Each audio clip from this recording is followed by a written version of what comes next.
My dad kicked me out of the family business I worked in for 20 years, but just a year later, he was begging me to save him from bankruptcy. I never thought I'd be the guy whose life falls apart over a loaf of bread. But here I am, sitting in a dingy apartment that smells like the previous tenant's cat, holding my grandmother's recipe book and wondering where it all went wrong. Let me back up. My name's Tim, and until last week, I was a head baker at Grandma's Loaf, a family-owned bakery in small-town Ohio that's been around since my grandparents opened it in 1954. The kind of place where the sign's so faded you can barely read it, but everyone knows exactly what time we open because they've been coming every morning for decades. Being a third-generation baker wasn't just my job. It was my identity. My earliest memories are standing on a stool next to my grandmother, my hands covered in flour as she taught me how to knead dough. "Remember, Timmy," she'd tell me, "bread is love, and love doesn't come from margarine or flavor enhancers." I'd nod like I understood, even though I was only 6. By the time I was 12, I could shape a perfect loaf. By 16, I knew every recipe by heart. Grandma's sourdough starter was older than me, and she treated it like a family member. She'd feed it each morning, talking to it like it could hear her. I thought it was hilarious as a kid, but now I get it. That starter was alive, a living connection to our past. Our bakery wasn't fancy, just a small storefront with a few tables, the same ones my grandparents bought when they opened. The walls were lined with black and white photos. Grandma winning the county fair in '59, Grandpa proudly standing next to their first oven, my dad as a teenager decorating Christmas cookies. Our customers weren't looking for Instagram-worthy pastries or gluten-free options. They wanted Grandma cinnamon bread that tasted exactly like it did when they were kids. Mrs. Peterson, who's been coming every Thursday since before I was born, always said our bread tasted like memories. That might sound cheesy, but in our little corner of Millfield, Ohio, that meant something. Everything changed when Grandpa died last year. Dad inherited the bakery, which would have been fine if he hadn't also inherited his inability to say no to my sister Kate. She just graduated from some fancy business school in Chicago and came swooping back to our quaint little town, her words, dripping with condescension, with her husband Ted in tow. Have you ever met someone who's not technically doing anything wrong, but still makes you want to throw flour in their face? That's Ted, always in a crisp button-down shirt with his hair styled like he's about to anchor the evening news. The kind of guy who calls himself an entrepreneur, but has never actually built anything. The first week Kate and Ted were back, they just observed. I'd catch them whispering in corners, making notes on their tablets. I knew something was coming, but I figured Dad would have my back. After all, I'd been running the day-to-day operations for the past 5 years while he focused on the books. Then came the family meeting. That changed everything. Kate unveiled her modernization plan with a PowerPoint presentation. PowerPoint in a bakery. That should have been my first clue we were doomed. "The market is changing," she explained, clicking through slides of graphs and pie charts. "Consumers want consistency and affordability. We need to streamline." By streamline, she meant switching to cheaper flour, pre-made mixes, and I still can't believe this part, artificial flavor enhancers to maintain a nostalgic taste profile while reducing costs. I looked at Dad, waiting for him to shut this down. Instead, he nodded along like Kate was revealing the secrets of the universe. "This is basically betraying everything Grandma stood for," I said. "Her recipes are what make this place special." Kate rolled her eyes. "Tim, you're stuck in the '50s. This is business." Ted chimed in with, "The margins on artisanal bread just aren't sustainable in today's economy." I wanted to point out that we've been sustainable for over 70 years, but Dad was already nodding along. I realized then that I'd lost before the fight even started. Still, I couldn't just roll over. The next morning, I came in early, 4 a.m., same as always, and made a batch of Grandma's signature sourdough using her original recipe. When Kate arrived at 9, I was already outside, handing out free slices to anyone walking by. "Try the real Grandma's loaf," I told them. "Made with love, not chemicals." Kate's face turned the color of our tomato focaccia.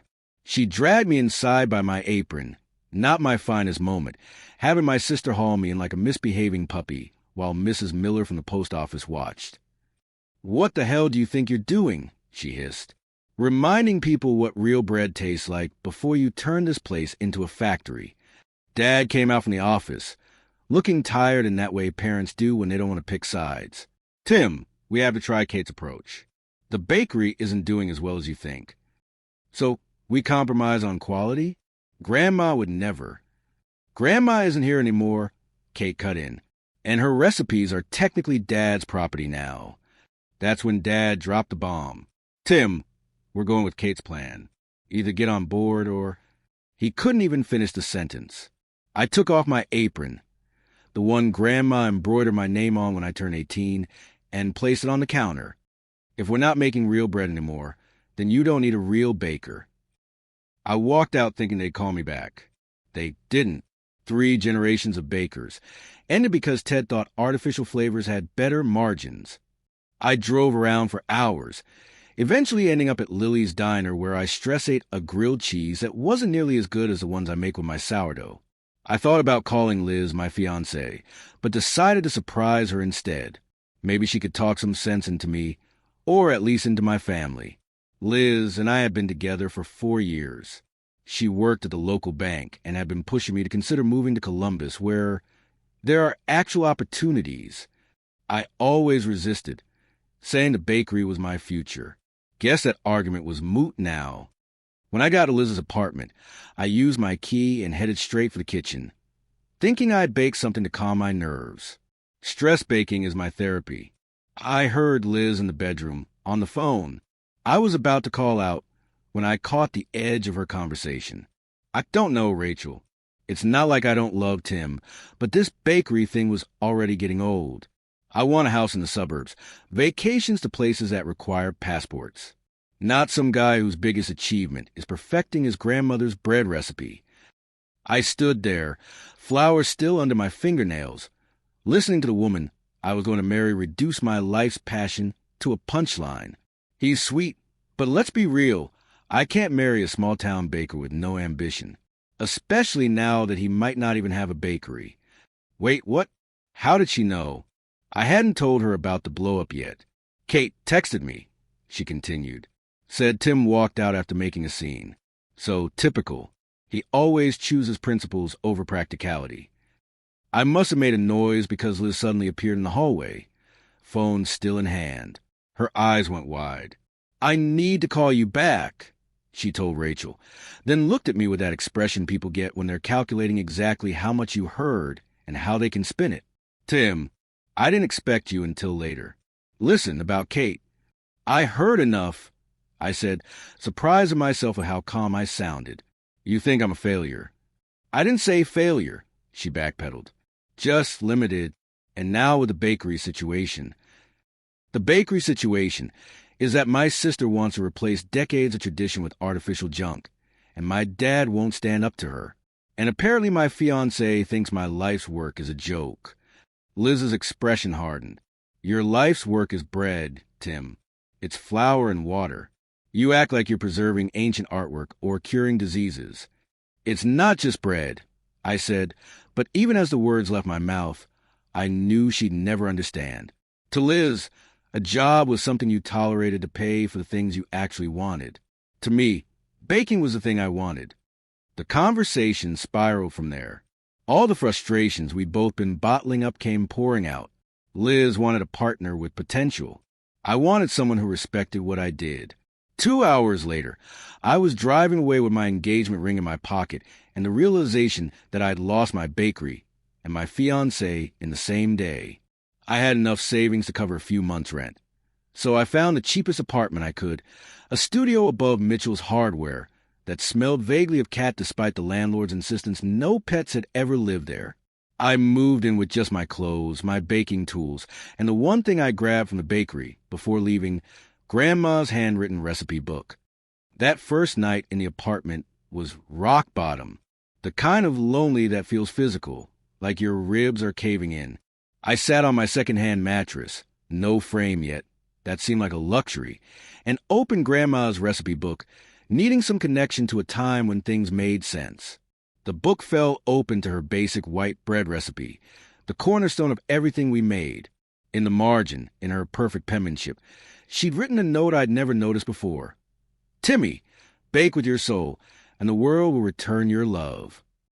I ran my fingers over her handwriting, remembering how her hands looked, always slightly dusted with flour, nails cut practical and short, a simple gold wedding band that never came off, not even for kneading. Hands that had mixed thousands of loaves, hands that had taught mine. Sitting there in that sad little apartment with my grandmother's words staring back at me, I did something I hadn't done since her funeral. I cried, not dignified movie hero tears that roll attractively down one cheek, but ugly, heaving sobs that echoed off the bare walls. I thought I'd lost everything. My heritage, my future, the woman I loved. All I had left was a book of recipes. I no longer had an oven to bake in. I'd spent my life believing that if you worked hard and stayed true to what mattered, things would work out. Now I felt like the universe was laughing at my naivety. That night, I fell asleep clutching the recipe book, wondering if this was how dreams died. Not with some dramatic bang, but with a quiet whisper of pages turning for the last time. I had no idea that life was about to offer me a second chance from the most unexpected direction. I had no clue that losing everything was actually the first step toward finding something better. But that's getting ahead of myself. That night, I believed bread was all I had left. I was wrong. But I wouldn't know that until the next day, when everything changed again. Finding a job when your only skill is making artisanal bread turns out to be harder than you'd think. After a week of hearing, we'll keep your application on file. Translation, not a chance. I landed a position as a night janitor at Value Mart, the supermarket on the edge of town. Talk about a fall from grace. One day I was crafting sourdough that people drove 30 miles to buy. The next I was mopping up spilled soda under fluorescent lights, while today's top 40 blared through speakers that somehow always sounded like they were underwater. My shift started at 10 p.m., which meant I spent my days sleeping and my nights cleaning. The schedule kept me from running into anyone I knew, which suited me fine. The last thing I needed was Mrs. Peterson or one of our other regulars, seeing me with a mop instead of a mixing bowl. The irony wasn't lost on me. I'd spent years meticulously measuring flour to gram, and now I was slopping around chemical cleaners that came in jugs labeled Extreme Cleaning Action. My hands, once dusted with flour, now smelled perpetually of lemon-scented disinfectant. 2 weeks into my new career, I was walking home at dawn when I noticed something strange. The little blue house across from my apartment building was dark, except for a small light on the front porch. An elderly woman sat in a rocking chair, reading by the light of what looked like a camping lantern. I'd seen her around, hard not to in a neighborhood this small, but we'd never spoken. She must have felt me watching because she looked up and waved like we were old friends. "Power's out," she called over. "Third time this month." I don't know what made me cross the street. Maybe it was a cheerfulness in her voice, despite sitting in the dark at 6 a.m. Maybe it was just that she was the first person who'd spoken to me without pity in their eyes. "Need any help?" I offered, instantly wondering what help I could possibly provide. "Unless you've got magical power-restoring abilities, I'm afraid we're at the mercy of the electric company," she replied with a laugh that sounded like it belonged to someone half her age. Up close, I could see she was older than I'd thought, late 70s or early 80s, but her eyes were bright and alert, taking me in with curiosity. "You're the new tenant from across the street, aren't you?" The young man who moved in above Mitchell's Hardware. "That's me," I nodded. "Tim Baker." She tilted her head slightly. "Baker? Any relation to Grandma's Loaf Bakery downtown?" I was surprised she'd made the connection. "Yeah, that's my family's place." Or was, until recently. I knew it. The Baker family has been making bread in this town since forever. I used to stop by every week before my arthritis made walking downtown difficult. She looked at me more carefully. "So, what brings you to this side of town? Thought all you bakers lived near the shop." "Change of circumstances," I said vaguely. "I work at Value Mart now. Night shift. Well, I'm Ellen Sawyer. Most folks call me Ms. Ellen. She gestured to her dark house. I'd invite you in for coffee, but without electricity, I could take a look at your fuse box. I heard myself say, my grandfather taught me a few things about wiring. Miss Ellen's face lit up like I'd offered her the moon. Would you? It's in the basement, and these old knees don't navigate stairs like they used to. I followed her into the house, using my phone as a flashlight. The interior was like stepping back in time. Floral wallpaper, furniture that looked straight out an I Love Lucy episode, and framed photos of people in 1950s clothing. Even in the dim light, I could tell everything was immaculately maintained. Not a speck of dust anywhere.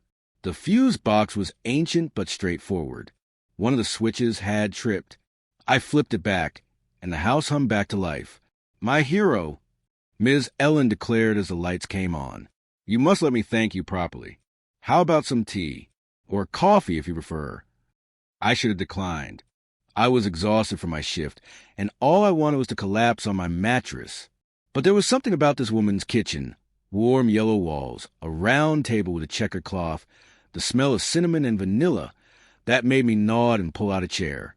She put a kettle on the stove, not an electric one, I noticed, but an actual whistling kettle, and began pulling out mugs and a tin of tea. So what happened with the bakery? She asked, her back to me as she worked. I heard rumors about changes, but I don't get downtown much these days. I hesitated, but something about her kitchen and her no-nonsense question made me want to talk. I told her the condensed version. Kate returned with her big ideas. Dad caving, me walking out rather than compromise on quality. Miss Ellen listened without interrupting, nodding occasionally as she prepared the tea. When I finished, she set a steaming mug in front of me and sat down with her own. Sound to me like you're a baker through and through, she said. Your grandmother would be proud. You knew my grandmother? I asked, surprised. Ms. Ellen's eyes twinkled. Ruth Baker?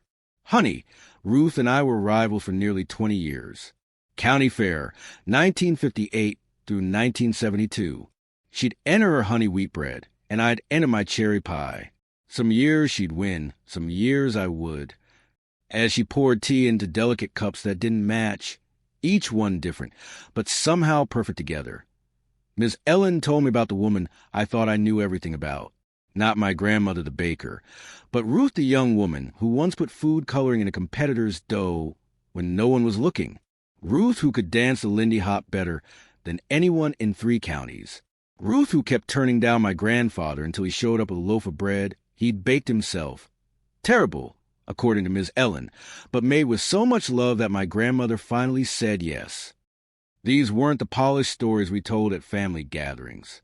These were the real, messy, human details that made my grandmother more than just the matriarch of our bakery.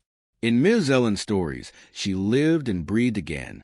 I didn't realize I was emotional until Ms. Ellen pushed a handkerchief, an actual cloth handkerchief, embroidered with tiny blue flowers, across the table to me. I'm sorry, I said, embarrassed. It's just, I miss her, and hearing about her like this. Never apologize for missing someone you love, Miss Ellen said firmly. That's how they stay with us. She got up and walked to an old record player in the corner. Not one of those modern reproductions, but the real deal, with a wooden cabinet and a turntable that looked lovingly maintained. She flipped through a collection of vinyl records, pulled one out of its sleeve with practiced care, and set the needle. The warm, rich voice of Ella Fitzgerald filled the room, singing What a Difference a Day Makes. The sound quality wasn't perfect. There were pops and crackles, but somehow that made it better, more authentic. Music is like pie, Tim, Miss Ellen said, settling back into her chair. You have to listen with your heart, not just your ears. Same way you taste with your soul, not just your tongue. She must have seen my confusion, because she laughed. That probably sounds like the ramblings of an old woman, but your grandmother understood. She always said her bread was a hug you could taste, and my pies were memories served with fork. The sun was fully up now, streaming through lace curtains and catching dust motes and golden beams. In that light, I could see photos on a wall I hadn't noticed before, among them a black and white snapshot of 2 young women arm in arm, laughing at the camera. One was unmistakably my grandmother. The other with the same bright eyes I was looking at now, was Miss Ellen. "I have something to show you," she said, following my gaze to the photos. She disappeared into another room and returned with a photo album bound in faded red leather. She set it on the table and opened it carefully.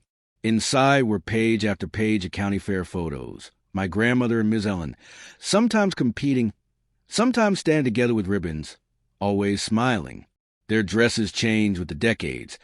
Hairstyles shifted from 50s waves to 60s bouffants to 70s layers, but the friendship in their faces remained constant. "We were quite the pair," Miss Ellen said softly. "Everyone thought we'd be enemies because we were always competing. But Ruth understood what I knew, that making food with love isn't about winning. It's about feeding souls." I flipped through the album, seeing my family history from a new angle. There was my grandfather, tall and handsome in his army uniform. My dad as a gangly teenager, looking so much like me it was startling. And my grandmother, not the gray-haired woman who taught me to bake, but a vibrant young woman with a mischievous smile and flower on her apron. "What happened?" I asked. "I mean, I don't remember you visiting the bakery when I was growing up." Ms. Ellen's smile faded slightly.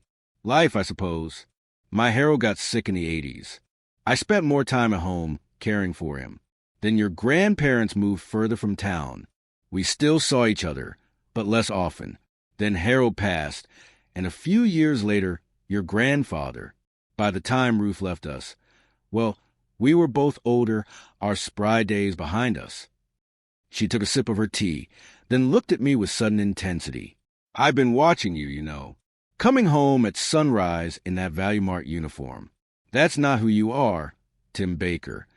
I felt defensive. It's who I am now. The bakery is gone. At least, it's not mine anymore. So, Ruth wouldn't let a little thing like losing a building stop her from being a baker. It wasn't just a building, I admitted. My fiancé left me too. "Good riddance," Miss Ellen said with such conviction that I nearly choked on my tea. "Any woman who leaves when things get hard isn't worth your sourdough starter." That startled a laugh out of me, my first real laugh in weeks. "Harold and I had a dream once," she continued, her voice softer. "We were going to open a cafe. Not just any cafe, a place that felt like stepping back into 1955. Good music, better pie, and the best conversation. We bought an old storage building on Elm Street. Harold had started renovating it when his heart gave out. "I'm sorry," I said, meaning it. "I still own that building," she continued as if I hadn't spoken. "Been paying property taxes on it for 30 years. Sometimes I go there and imagine what it might have been."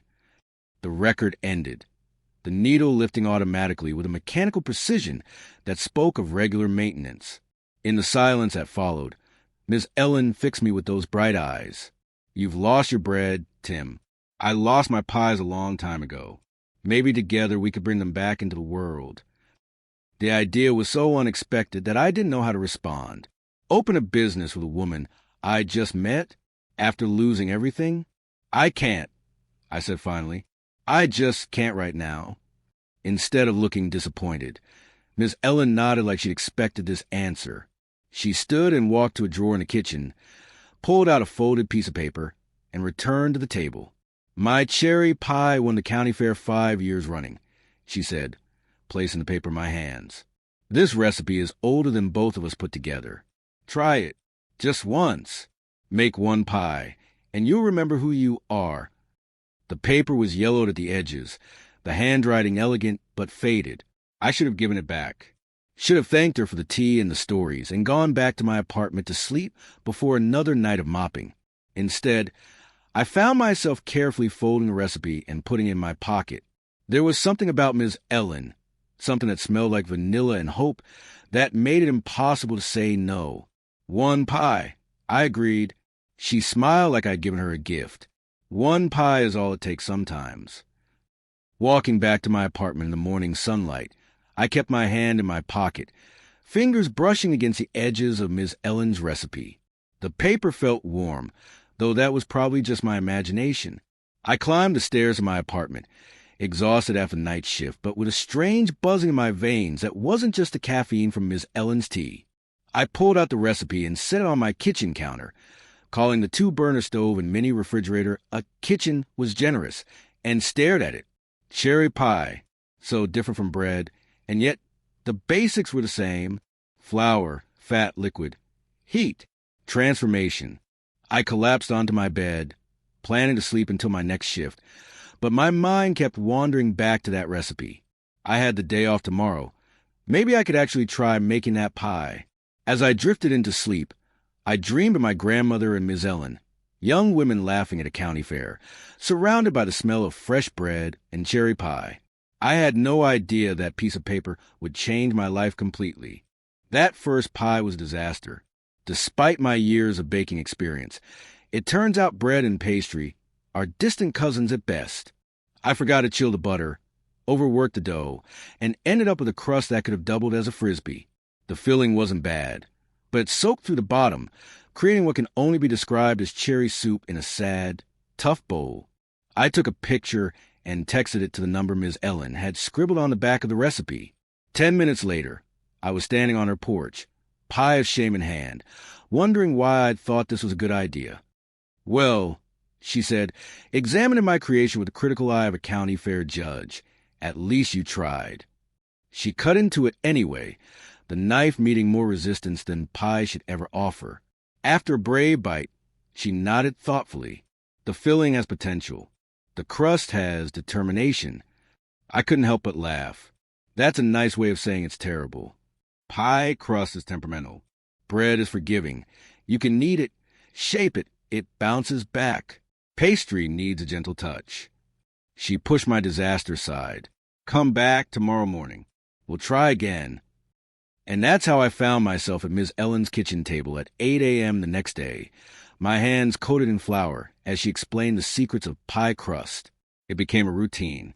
I'd finish my night shift at Value Mart, go home to shower off the smell of industrial cleaner, then head to Miss Ellen's, where she'd already have coffee brewing and ingredients laid out. Cold butter, she instructed on day 2. Always cold. And don't overwork it. Pastry isn't bread. It doesn't want to be kneaded into submission. By day 5, I could make a decent crust. By day 10, Miss Ellen declared my cherry pie almost worthy of a blue ribbon. Our mornings followed a pattern.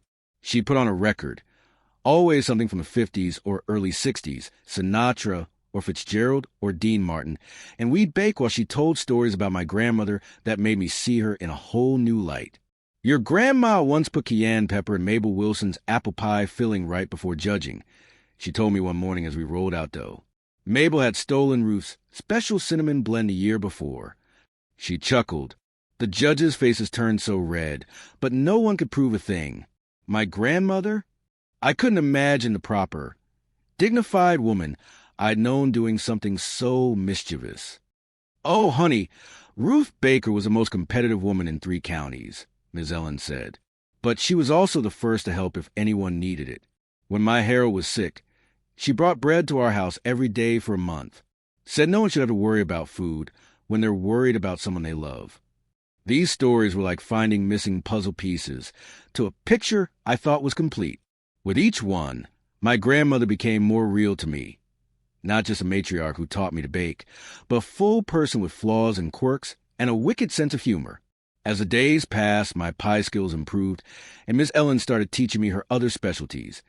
Apple pie with a lattice top, pecan pie with bourbon vanilla, blueberry pie with a hint of lemon.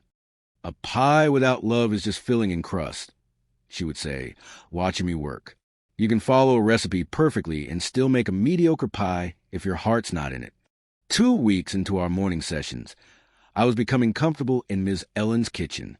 I'd started bringing groceries to restock her pantry.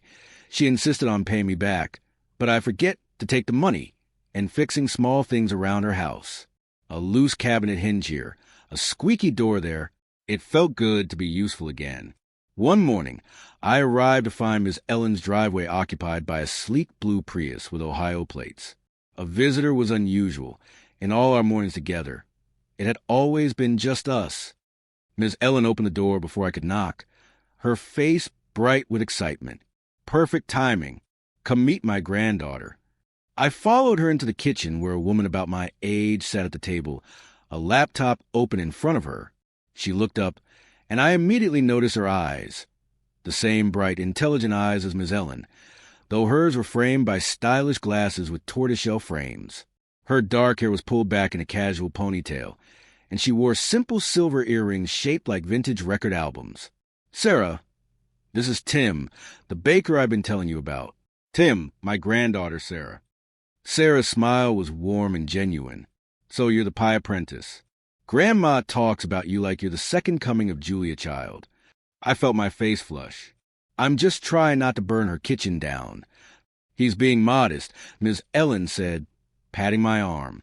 "He's got the touch. Took him a while to stop treating pastry like bread dough, but now he's getting there." Sarah closed her laptop and stood up. "Grandma says you're saving her recipes from extinction." "I wouldn't go that far," I said, suddenly aware that I was still in my Value Mart uniform, smelling faintly of floor cleaner despite my shower. "Your grandmother is the real talent. I'm just learning." Sarah looked me over, her gaze both curious and appraising. A professional baker working as a janitor. That's quite a career change. I was surprised Ms. Ellen had shared that part of my story. "It's temporary. I hope." Sarah's a graphic designer in Columbus. Ms. Ellen said proudly. She makes those fancy websites and logos and such. "Just freelance work," Sarah said with a modest shrug. "I drive down every few weeks to check on Grandma, make sure she's not planning any international heists or skydiving adventures." That was one time. Ms. Ellen protested with a twinkle in her eye, and the skydiving place wouldn't take my reservation when they found out my age. Sarah rolled her eyes good-naturedly. "See what I'm dealing with?" Their easy banter made me smile. This was the kind of family relationship I missed. Teasing and warm, without the undercurrent of judgment I'd felt with Kate and my father. "So what's on the baking agenda today?" Sarah asked, leaning against the counter. "Peach pie," Ms. Ellen answered. "Georgia peaches just came in season. There's nothing better." "Mind if I watch?" Sarah asked. "I've got some work to do, but I'm curious about this pie Renaissance Grandma's been raving about." And so our usual morning routine included a spectator. I was hyper-aware of Sarah's presence as I worked, trying not to make rookie mistakes with her watching. But as the morning progressed, her occasional questions and genuine interest made me relax. She took photos as we worked, the pie at various stages, Ms. Ellen demonstrating how to crimp the edges, my hands dusted with flour. When the finished pie came out of the oven, golden and bubbling with peach juice, she insisted on a photo session. Positioning it by the window with a morning light made it look like something from a food magazine. "These are amazing," she said, scrolling through the shots on her camera. "Do you mind if I post some? I've been documenting traditional American crafts for a personal project. Who would want to see pictures of my pies?" I asked. Sarah looked at me like I was speaking a foreign language. "Are you kidding? Authenticity is huge right now. Everyone's tired of mass-produced everything. They're craving real food made by real people." I shrugged, uncomfortable with the idea, but not wanting to seem difficult. "Sure, I guess." 3 days later, Sarah texted me a link. She posted a series of photos with the hashtag Ellen's Pies, not just the peach pie, but others she'd taken that day. Miss Ellen and me laughing over a failed lattice, the vintage kitchen with morning light streaming in, close-ups of my hands working the dough. The post had thousands of likes and comments like, "Where can I get this?" And "This is the America I miss, and these pies look like my childhood memories taste." I showed Miss Ellen, who just nodded knowingly. "Told you. People are hungry for more than just food. They're hungry for connection to something real." Sarah started joining our baking sessions whenever she visited, which became more frequent. Every weekend instead of every few weeks. She'd sit at the kitchen table with her laptop, working on freelance projects while occasionally looking up to ask questions or take photos. I found myself looking forward to weekends more than I should have. I told myself it was just nice having someone my own age around, someone who understood social media and pop culture references that went over Ms. Ellen's head. But I knew it was more than that.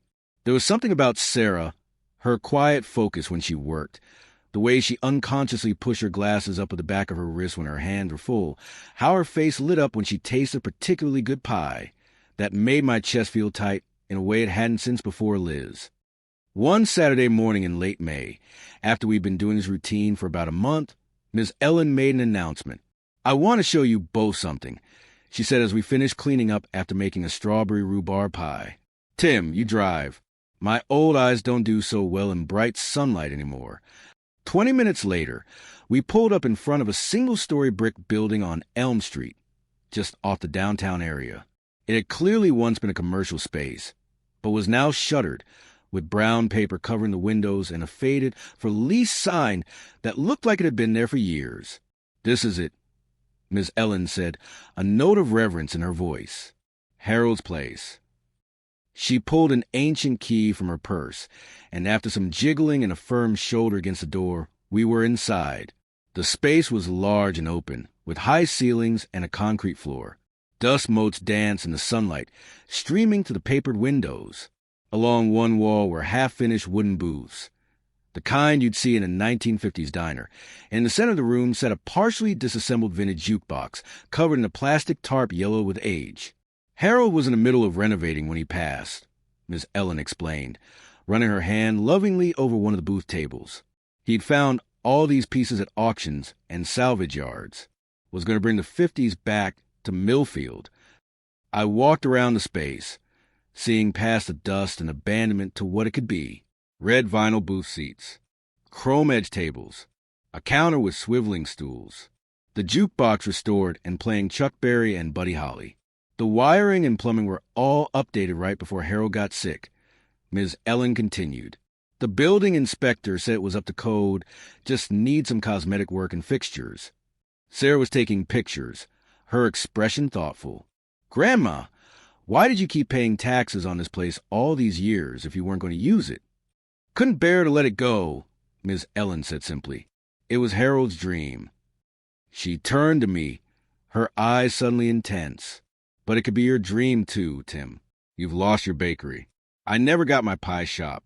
But together..." I felt a rush of conflicting emotions. Fear. I just lost everything trying to preserve my family's baking legacy. Excitement. A place of my own, no Kate or Ted to tell me how to do things. Doubt. Who opens a retro cafe in 2025? I don't know, Ms. Ellen. Starting a business takes money, experience, a business plan. "I have the building," she said. "Paid for free and clear. And you have the talent." Sarah had been quiet, but now she spoke up. "I could help with the branding and social media. Those pie photos already have a following. We could build on that." I looked at her, surprised. "We?" She shrugged, but her eyes were excited.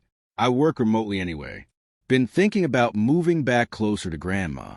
Columbus is getting too expensive, and my apartment building just got sold to developers." The casual way she inserted herself into this pipe dream should have alarmed me. Instead, I felt a surge of hope. Maybe this wasn't completely crazy. Over the next few weeks, our morning sessions expanded. We still baked, but now we also planned. Sarah created mood boards for the cafe, color schemes, logo drafts, even a mock-up of a menu design to look like a 45 record. I researched equipment costs, health department requirements, and estimated foot traffic in the area. Ms. Ellen just watched us with a knowing smile, occasionally offering suggestions or stories about popular dishes from the 50s. "People think the 50s was all bland food," she said one morning as we debated menu items. "But that's not true. It was comfort food, yes, but with real ingredients. Meatloaf, that didn't come from a box. Mac and cheese made with actual cheese, not powder. And pies, so many pies." Against all logic, I found myself at the bank, applying for a small business loan. The loan officer, a middle-aged man with the tired eyes of someone who's seen too many failed dreams, looked skeptical. A retro cafe? In 2025? He looked at our business plan, flipping through Sarah's immaculate projections and my carefully researched cost analyses. "Most new restaurants fail within the first year, and you're proposing something that appeals to nostalgia?" People want authenticity, I said, repeating Sarah's words that had become my mantra. They're tired of chains and processed food. They want something real.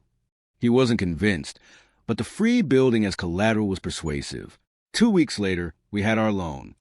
Sarah and I spent every spare moment at the building, cleaning, painting, restoring. She'd drive down from Columbus after work on Fridays and stay until Sunday night. We'd work until we were too tired to stand, then go to Miss Ellen's for pie and planning sessions. Sarah was a perfectionist, insisting that every detail be period appropriate. When I found cheap reproduction fixtures online, she'd shake her head. Not authentic enough. We need the real thing. She'd drag me to estate sales and antique shops, hunting for genuine 50s artifacts. I should have found her obsession with authenticity annoying. Instead, I admired her commitment to doing things right. It reminded me of my own stubborn insistence on using my grandmother's recipes exactly as written. One evening, as we were installing the now restored jukebox, Sarah stepped back to admire our work. The cafe was taking shape. Red vinyl booths along the walls, black and white checkerboard floor, vintage Coca-Cola signs, and a wall of photos featuring Elvis, Marilyn Monroe, and James Dean. "It's really happening," she said, her voice soft with wonder. "Grandma's going to cry when she sees it finished." I looked around at what we'd created together. I still can't believe we're doing this. 3 months ago, I was mopping floors at Value Mart. Sarah turned to me, her expression serious. "You're not just a baker, Tim. You're creating memories. That's what my grandma always says about your grandmother's bread and her own pies. They weren't just food, they were moments people carried with them." Something about the way she said it, the earnestness in her voice, the way the evening light caught in her hair, made my heart do a strange flip. For a moment, I thought about kissing her. The thought both terrified and exhilarated me. Instead, I just nodded. "Your grandmother is a wise woman. She also says a good pie is like a good life," Sarah continued. "A little sweet, a little tart, and always made with soul." Standing there in that dusty, half-finished cafe, with vintage vinyl playing softly from the jukebox and the smell of fresh paint in the air, I could almost see what this place would become. I could imagine customers in the booths, the sound of conversation and laughter, the smell of fresh pies cooling on the counter. But as I stood there imagining our future cafe, I had no idea that opening day would be the most challenging test of my life. I couldn't have predicted the obstacles we'd face, or how they would either break us or make us stronger. All I knew in that moment was that for the first time since leaving the bakery, I felt like I was exactly where I was supposed to be. Opening day for Ellen's Memory Cafe was scheduled for a Saturday in mid-July, 5 months after I'd first met Ms. Ellen.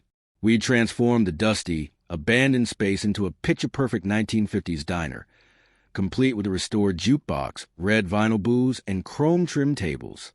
The walls were adorned with vintage posters and black and white photos of Marilyn Monroe, Elvis, and James Dean. We'd even found an authentic soda fountain counter with spinning stools. Sarah had created a beautiful logo, a steaming pie with musical notes rising from it, and had been building anticipation on social media for weeks with behind-the-scenes photos of our renovations and teasers of our menu items. Based on the online engagement, we expected a decent turnout. The night before opening, I could barely sleep. I quit my job at Value Mart 2 weeks earlier to focus on preparations full-time. There was no going back now.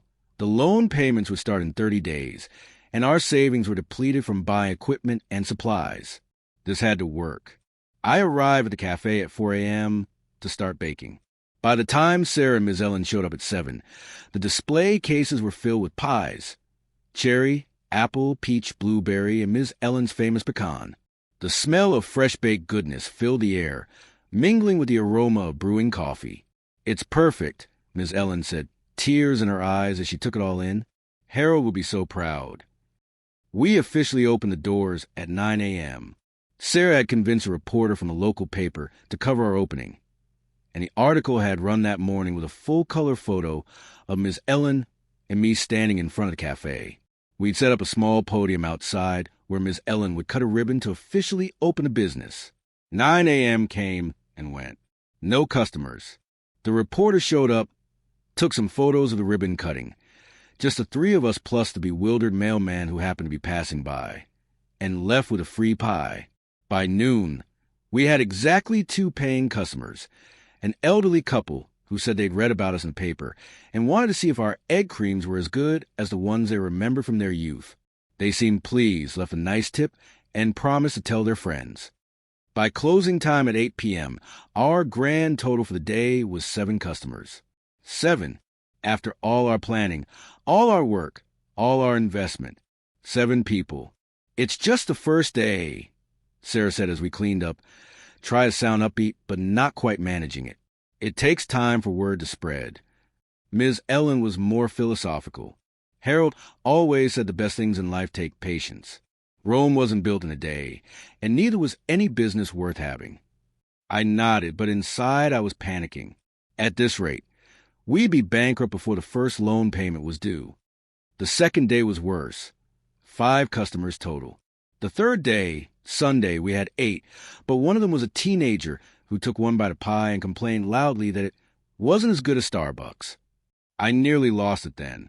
Comparing our homemade pies to mass-produced chain store pastries was like comparing a handcrafted violin to a plastic toy. By the end of our first week, we'd served a grand total of 43 customers. Our daily average didn't even cover the cost of ingredients, let alone utilities or loan payments. Maybe we need to modernize, I said during our emergency meeting Sunday night. Add some contemporary options. Cold brew coffee. Gluten-free, vegan, whatever. No, Ms. Ellen said firmly. That's exactly what your sister wanted to do to your bakery. We're not compromising on quality or authenticity. We just need to be patient. Sarah, who'd been quiet, finally spoke up. Grandma's right about not compromising, but we can't just sit and wait for customers to find us. We need to be more aggressive with our marketing. She outlined a plan, targeted social media ads, outreach to local businesses for catering opportunities, and a special discount for seniors who brought in old photos or memorabilia from the 1950s to share their stories. People aren't just coming for the food, she explained. They're coming for the experience, the nostalgia. We need to lean into that. I was skeptical but desperate. Worth a shot. The second week was marginally better. 52 customers total, still nowhere near sustainable. I was beginning to think I'd made the biggest mistake of my life. I'd walked away from my family's bakery on principle, and now I was about to lose everything all over again. Then on Wednesday of our third week, the bell over the door jingled around 2 p.m., typically our slowest time. In walked an elderly woman using a cane, her white hair perfectly styled in a way that suggested she never missed her weekly appointment at the salon. Sarah greeted her with our standard welcome. Good afternoon. Welcome to Ellen's Memory Cafe. The woman looked around, taking in every detail with sharp eyes. It really does look like the old days. Ms. Ellen emerged from the kitchen, wiping her hands on her apron. Margaret Clark? Is that you?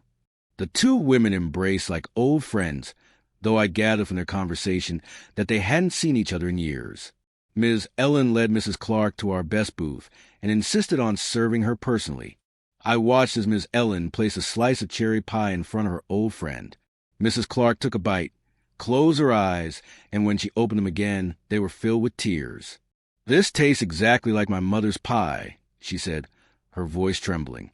I haven't had cherry pie this good since 1958. For the next hour, the 2 women reminisced, their voices rising and falling with laughter and nostalgia. Before she left, Mrs. Clark insisted on paying for her pie. Friends don't take charity from friends, and promised to return the next day with surprise. True to her word, Mrs. Clark returned the following afternoon, this time accompanied by 4 other women, all in their 70s or 80s, all impeccably dressed. They took over our largest booth, ordered pie and coffee, and spent 3 hours sharing stories and memories triggered by both the food and the cafe's decor. Before they left, Mrs. Clark presented Ms. Ellen with a small photo album. Found these in my attic. Thought you might like to have them for your wall. The album contained photos from Millfield in the 1950s, the old movie theater that had been torn down in the 70s, The downtown area decorated for Christmas circa 1955, and several shots of teenagers hanging out at the old soda fountain that had closed before I was born.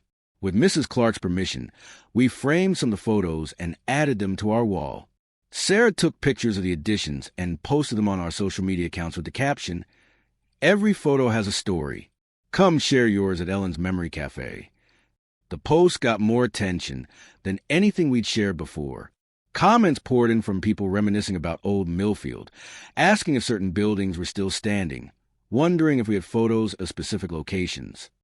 Mrs. Clark's group, self-dubbed the Thursday Club, began coming regularly each week. They bring old photos, yearbooks, even vintage clothing and accessories to show each other.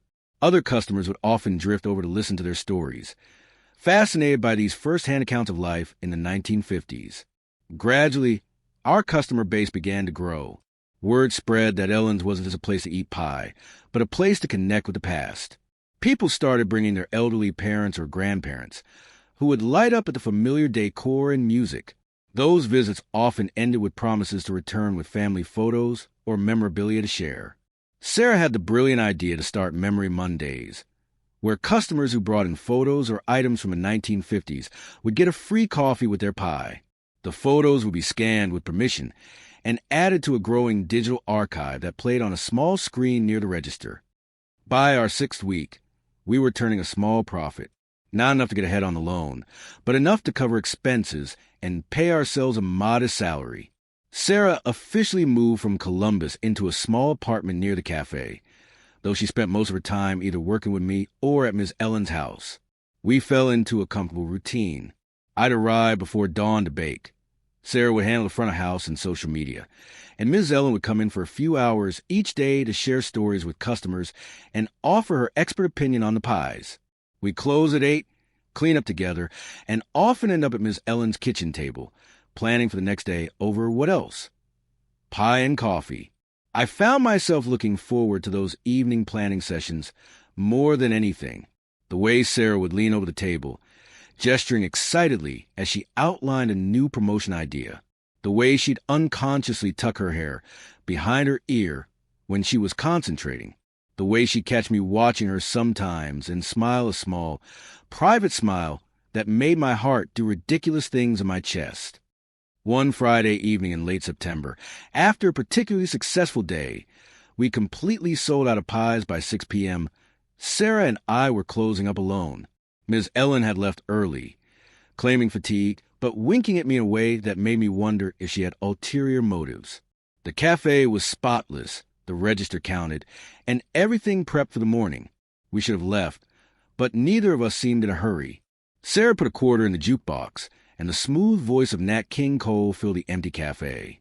"Dance with me," she said, holding out her hand. I hesitated.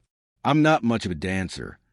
"Neither am I," she admitted, "but this song makes me want to try." And so we danced, awkwardly at first, then finding our rhythm as unforgettable, played on the jukebox. The streetlights outside cast long shadows to the windows, the neon open sign now turned off, giving everything a soft, dreamlike glow. I'm not sure who made the first move. Maybe we both did. All I know is that one moment we were dancing, and the next we were kissing, and it felt like every cliche I'd ever rolled my eyes at: fireworks, butterflies, time standing still. When we finally pulled apart, Sarah smiled up at me. "Took you long enough." I laughed, feeling lighter than I had in years. I didn't want to mess this up. The cafe, your grandmother's trust, this friendship we have. "Some things are worth the risk," she said, echoing words her grandmother had said to me months ago about taking a chance on the cafe.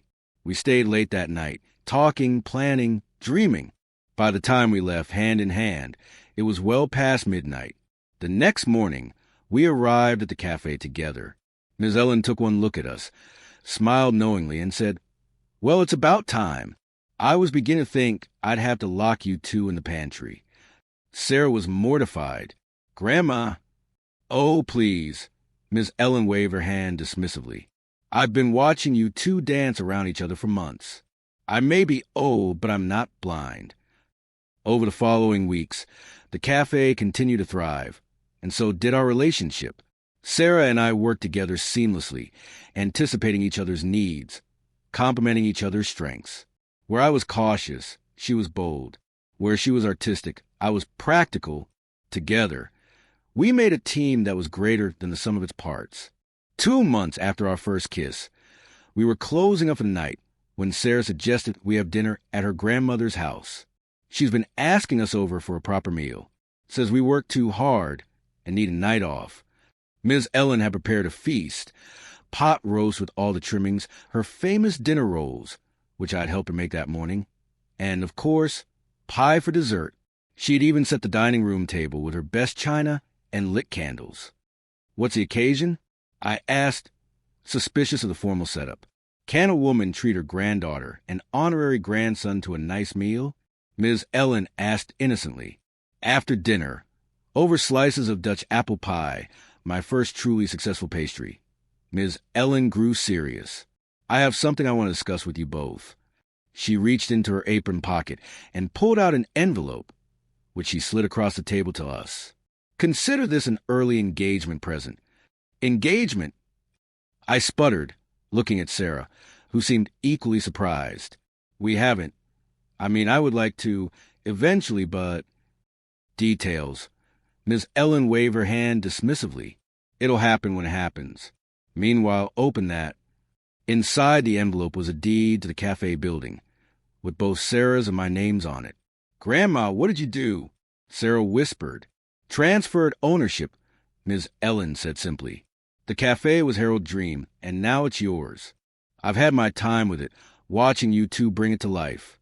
Now it's properly yours. I was speechless. This woman who'd saved me from the depths of despair just months ago was now handing us a building worth thousands of dollars like it was nothing. We can't accept this. I finally managed. Sure you can, Ms. Ellen countered. It's my building, and I'll do with it what I please. Besides, I'm not going anywhere. I still expect a lifetime supply of pie and a seat at the counter whenever I want it. There were tears and hugs and promises that nothing would change. She'd still be the heart and soul of Ellen's Memory Cafe for as long as she wanted to be. That night, walking back to my apartment, where Sarah now spent most nights, we were quiet, overwhelmed by Ms. Ellen's generosity and the responsibility that came with it. We're really doing this, Sarah said finally. Building a life, a business, a future, together. Seems like it, I agreed, squeezing her hand. Scared. Terrified, she admitted, but in a good way. The following week brought an unexpected visitor to the cafe. I was behind the counter, boxing up a peach pie for a customer when the bell jingled. I looked up at my standard greeting and froze. Liz. My ex-fiancée looked exactly as I remembered. Perfectly styled hair, designer clothes, that slightly impatient expression she always wore when she thought she was too good for her surroundings. She hadn't seen me yet, was looking around the cafe with an expression that mixed curiosity and mild disdain. It was mid-afternoon on a Tuesday, so we weren't busy. Just Mrs. Clark, her friends in her usual booth, and a young couple at the counter sharing a slice of pie. I could have ducked into the kitchen, let Sarah handle her, but something made me stand my ground. This was my place now. I had nothing to be ashamed of. Welcome to Ellen's Memory Cafe, I said, my voice steady. What can I get for you today? Liz's head whipped around, her eyes widening as she recognized me. Tim, you work here. There was a hint of amused pity in her voice that might have crushed me 6 months ago. Now it just rolled off my back. Actually, I said, gesturing to the space around me, I own the place. Her expression shifted from pity to confusion. She opened her mouth to respond when one of our regular customers called from a seat at the counter. Hey, Mr. Baker, can I get another coffee when you get a chance? Sure thing, Joe. I responded, turned to grab the coffee pot. When I looked back, Liz was staring at me like she was seeing a stranger. Her eyes had caught on a framed article about our cafe that hung near the register, the one that called me a visionary entrepreneur bringing nostalgic dining back to Millfield. You own this? She repeated, her tone different now. My girlfriend and I do, yes, I said, feeling a strange satisfaction at the word girlfriend as Sarah emerged from the kitchen, wiping flour from her hands. "Hi there." Sarah greeted Liz warmly, unaware of who she was. "First time at Ellen's? You should try the cherry pie. It's our signature." Liz looked between us, clearly trying to process this new reality. Maybe I made a mistake," she said finally, looking at me with an expression I couldn't quite read. "About a lot of things." "No mistake," I said, feeling neither triumph nor bitterness, just a quiet certainty. "You wanted someone with ambition, with potential. I wanted someone who saw the value in what matters to me. We both got what we needed, just not from each other." After Liz left, Sarah raised an eyebrow. "X. Yeah. You okay?" I thought about it and realized I truly was. "Yeah, actually, I'm great." That night, after closing, I stood alone in the cafe for a few minutes. Sarah had gone to pick up some supplies for the next day, and Ms. Ellen had already headed home. The jukebox was silent, the lights dimmed except for the small spotlight that illuminated our wall of photos and memories. I walked over to that wall, looking at all the faces and places that made up the history of our town. Among them now was a photo of my grandmother in her bakery, flour on her apron, smiling that mischievous smile Miss Ellen had told me about. I touched the frame gently. "We did it, Grandma," I whispered. Not exactly the way you might have expected, but we did it. The cafe was more than just a business now.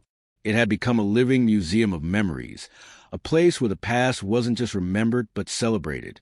Every day, people came not just for pie, but for connection, to their own histories, to each other, to a time they either remembered fondly or wished they could have experienced.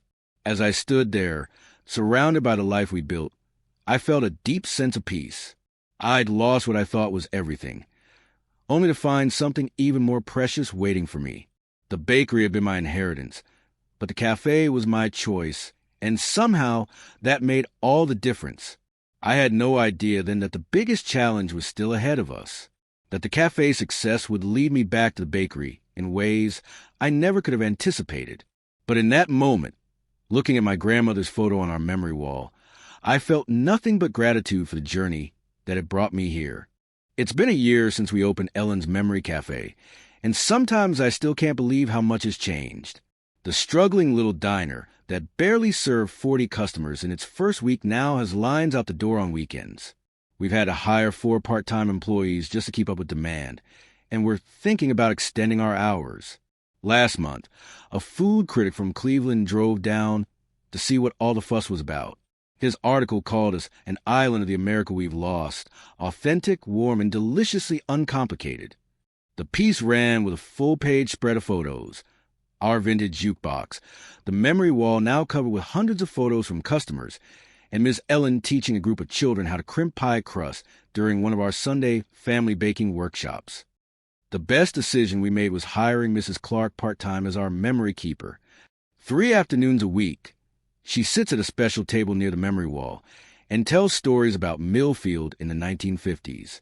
Kids sit cross-legged on the floor around her chair, and adults linger nearby, pretending to examine photos while actually hanging on her every word. "Back then," she'll say, "you could see a movie by a malt and take the trolley home, all for under $1, and nobody locked their doors at night." The kids' eyes go wide, like she's describing life on another planet. Sarah says Mrs. Clark's storytelling is better than any marketing we could pay for. People come for the stories and stay for the pie. Or maybe it's the other way around. Ms. Ellen still comes in most days, though she insists she's just visiting now that Sarah and I are running things. She claims her arthritis makes it hard to bake, but I've noticed she has no trouble rolling out pie crust when she thinks no one's watching. I think she just enjoys seeing us carry on the legacy she and Harold dreamed about. Sarah and I moved in together 3 months ago, a small house just a few blocks from the cafe, close enough to walk to work, but far enough that we can leave work behind at the end of the day. Most of the time. Anyway, when you own a business, it's always with you, like a child that needs constant attention. Our relationship has only gotten stronger through the daily challenges of running the cafe. We've learned when to push and when to give in, when to talk, and when to just hold each other after a particularly difficult day. I was wiping down the counter one Tuesday evening Looking forward to closing up early since business is always slower midweek. When the bell above the door jingled, I looked up with my standard greeting and froze. My father stood in the doorway, looking uncertain and much older than the last time I'd seen him. His hair had gone completely gray, and there were deep lines around his eyes that I didn't remember. "Tim," he said, his voice catching slightly. For a moment, I was transported back to that day in the bakery, when he'd chosen Kate's vision over mine. The hurt rose up fresh and sharp, but then Sarah appeared from the kitchen, sensing my tension. "Can I help you?" she asked the stranger at our door, placing a protective hand on my arm. "This is my father," I told her quietly. Sarah's eyebrows shot up, but she recovered quickly. "Well, Mr. Baker, why don't you have a seat? I'll bring you some coffee and pie on the house." She steered him to a booth while I stood frozen, a jumble of emotions fighting for dominance. Anger, hurt, curiosity, and something else, a small, stubborn flicker of hope. Sarah returned to the counter and whispered, "Do you want me to stay?" I shook my head. "I've got this." I carried a mug of coffee and a slice of apple pie to my father's booth and slid across from him. For a moment, neither of us spoke. He looked around the cafe, taking in the vintage decor, the memory wall, the few remaining customers enjoying their desserts. "This place is something special," he finally said. "I read about it in the paper. Didn't realize it was yours until I saw your picture. Why are you here, Dad?" I asked, not unkindly, but not willing to dance around whatever had brought him to my door after more than a year's silence. He took a deep breath. "The bakery is in trouble, Tim. Real trouble." He explained that Kate and Ted's Modernization had driven away loyal customers while failing to attract new ones. Their low-cost ingredients produced mediocre bread that couldn't compete with chain stores on price or quality. 6 months ago, Ted had convinced Kate to take out a second mortgage on the bakery, to invest in expensive new equipment. 3 months ago, they'd skipped town, leaving my father with mounting debt and dwindling sales. "I tried to make it work," he said, his voice heavy with defeat. "I went back to some of your grandmother's recipes, but—" He gestured helplessly. "I'm not a baker. Not like you." I felt a complicated mix of vindication and sadness. I'd been right about Kate and Ted's approach, but seeing my father so broken brought me no joy. "I'm going to lose it, Tim. The bank's foreclosing next month, unless I can come up with the payments." He paused, staring into his coffee. "I don't expect you to help. Not after how things ended. I wanted you to hear it from me before you saw the for sale sign." I thought of my grandmother, of the generations of bakers who had built that business, of the countless loaves that had nourished our community, of my childhood spent learning to shape dough with flour-dusted hands. What happened to all of Grandma's recipes? I asked. Her notes, her books? Still there, in the safe. Kay wanted to throw them out, but I couldn't do it. I nodded, something stirring in my chest. "I need to think. Can you come back tomorrow?" After he left, I told Sarah everything. She listened without interrupting, her expression thoughtful. "What are you thinking?" she asked when I'd finished. "I don't know. Part of me wants to let it go. It's not my problem anymore, but it's my family's legacy, my grandmother's life work." Sarah took my hands across the table. "You've helped me and Grandma restore her dream. Maybe it's time to restore yours too." That night, we sat at Ms. Ellen's kitchen table, just like we had so many times before. I outlined my father's visit and the bakery situation. Ms. Ellen listened, occasionally nodding, her fingers drumming thoughtfully on her teacup. "What do you want to do?" she asked when I finished. "I want to save it," I admitted, but we'd just gotten a cafe on solid ground. Taking on another struggling business seems crazy. "Life rarely hands us opportunities at convenient times," Ms. Ellen observed. "Your grandmother used to say that baking bread was an act of faith. You combine simple ingredients, add time and heat, and trust that something greater will emerge." The next morning, I met with my father before the cafe opened. I laid out a proposal. I would use some of our savings to cover the most pressing debts and take over management of the bakery. We would go back to my grandmother's recipes exclusively, focusing on quality and tradition. He would retain partial ownership, but step back from day-to-day operations. "You do that?" he asked, disbelief plain on his face. "After everything?" "I'm not doing it for you." I said honestly, "I'm doing it for Grandma and for myself." He nodded, understanding and acceptance in his eyes. "What can I do to help?" "You can start by apologizing, not just to me, but to Grandma's memory." He did, right there in the booth of Ellen's Memory Cafe, with tears streaming down his weathered face. It wasn't a perfect reconciliation.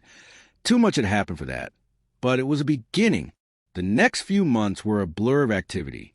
We hired a manager for the cafe to free up some of my time, and I split my days between the two businesses. Mornings at the bakery, making bread the way my grandmother had taught me. Afternoons and evenings at the cafe, checking in and helping with the dinner rush. Sarah became my rock during this chaotic time, handling the marketing for both businesses and creating a cohesive brand that linked the bakery and cafe as sister establishments despite being on opposite sides of town. From Grandma's Loaf to Ellen's Cafe, tradition you can taste became our new tagline. We renovated the bakery, not to modernize it, but to restore it to its original charm. We hung photos of my grandmother and grandfather on the walls, along with the story of how they started the business after World War II. We painted the walls the same warm yellow they'd been in the 1950s, and installed a bell above the door that rang when customers entered, just like the one in my childhood memories. Most importantly, we returned to my grandmother's recipes, with their emphasis on quality ingredients and traditional methods. No shortcuts, no artificial enhancers, no compromises. Just honest bread made with care and time. The response was overwhelming. Former customers who had drifted away after Kate's changes returned, bringing friends and family. New customers, drawn by Sarah's social media campaigns linking the bakery to the now popular cafe, came out of curiosity and stayed for quality. Mrs. Clark and her Thursday Club became regular fixtures at both establishments, splitting their weekly gatherings between the cafe and the bakery. They brought with them stories about the bakery's early days, many featuring my grandparents, which we added to our growing collection of community memories. 6 months after taking over the bakery, we were not just solvent but profitable. We'd paid off the most pressing debts, and were making steady progress on the rest. My father, true to his word, stayed in a supporting role, handling deliveries and administrative tasks, but leaving the baking to me and the 2 apprentices I'd hired. One evening, as Sarah and I were closing up the bakery after a particularly successful day, we'd sold out everything by 3 p.m. She looked around at what we'd built and smiled. "Your grandmother would be proud," she said, sliding her arm around my waist.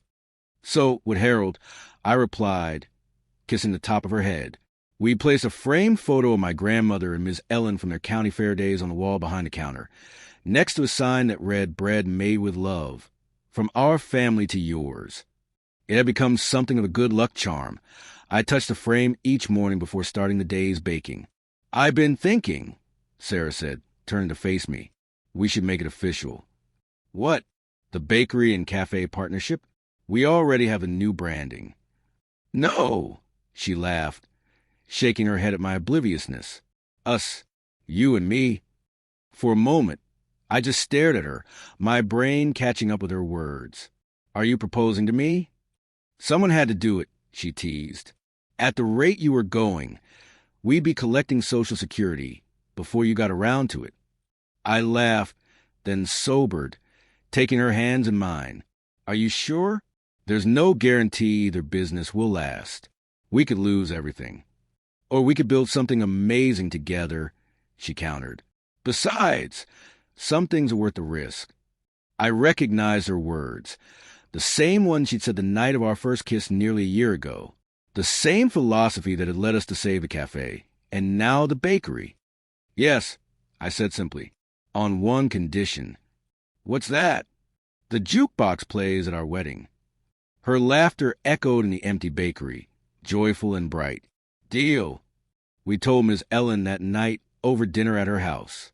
She cried happy tears, then immediately started planning the menu for our reception. "A wedding needs proper food," she insisted, "and pies instead of cake." "We wouldn't have it any other way," Sarah assured her. On a crisp October morning a year and a half after I'd first met Ms. Ellen, I stood in front of the bakery before opening, taking a moment to appreciate how far we'd come. Across town, the cafe would be humming with breakfast preparations.